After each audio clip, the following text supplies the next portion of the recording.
Hi, my name is Stephanie, and I am a furry trans Asian YouTuber. I created this channel to share my personal experiences because growing up I didn't have the resources that I needed. I attended a religious boarding school where I experienced abuse, but ultimately couldn't recognize it as such until many years later.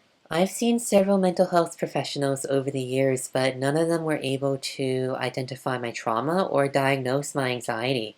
And then when I realized that I was trans on top of all of that, I had to figure things out on my own. There just weren't a lot of resources back then. I actually used to be a part of the fandom about a decade ago. Given my non-existent friend count and the very limited visibility of trans people at the time, I couldn't figure out that I was trans here.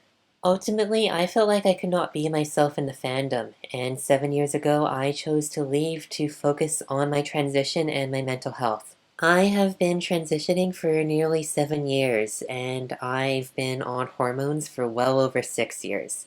Now that I'm strong enough to return to the fandom, I hope that by sharing my personal experiences, I will be able to help other people. As a trans person of color who has survived abuse, struggles with mental health, and ultimately had to transition pretty isolated from the rest of the trans community, I hope that I will be able to offer a unique perspective and help people who are struggling with their own problems.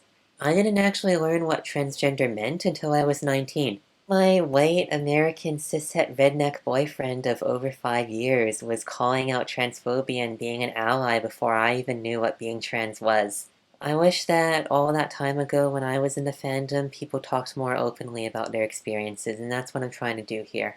I'm trying to be the change that I want to see. So if you support what I'm trying to achieve here, or if you just think that this is a better manifesto than the one J.K. Rowling published, please consider liking and subscribing. I would love to reach 100 YouTube subscribers by the time of this channel's first anniversary. Thank you so much for your time, and I hope to see you around.